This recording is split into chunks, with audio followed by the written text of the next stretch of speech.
So for my lesson, I had kindergarten disease prevention. So the objective for the students in this lesson would be to encourage peers to make healthy decisions. So blowing your nose and covering your mouth whenever you blow your nose, and then also identifying family rules that promote health and wellness. So washing your hands before dinner and stuff like that.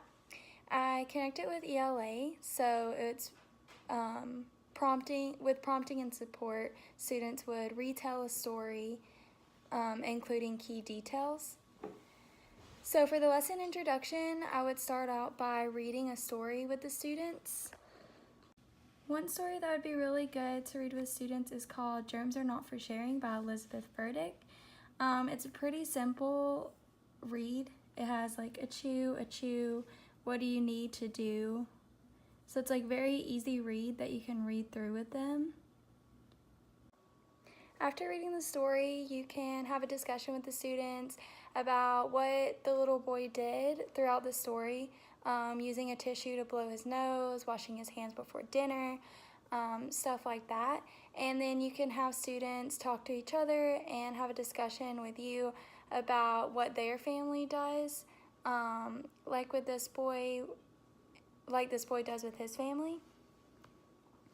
And then you can have, for the body of the lesson, you can have students draw a picture or orally tell you some main events in the story. So I drew an example. So you could have them draw the picture and then explain to you what was going on. So like in this one, the little boy's playing, and then he's getting ready for dinner, and his mom tells him to wash his hands. So then he goes to wash his hands, and then it explains how you have to wash your hands for a certain amount of time in order for it to be helpful.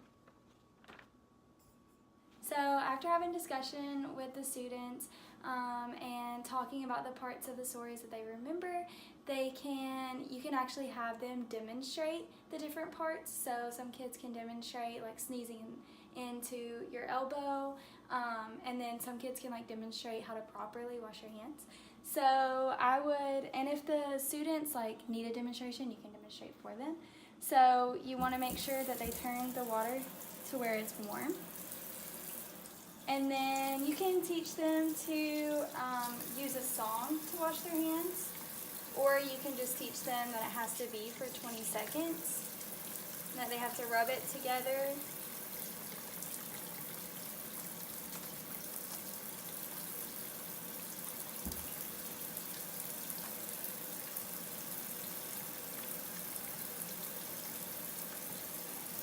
And then you can teach them that once the 20 seconds is over or their song is over, they can rinse off their hands.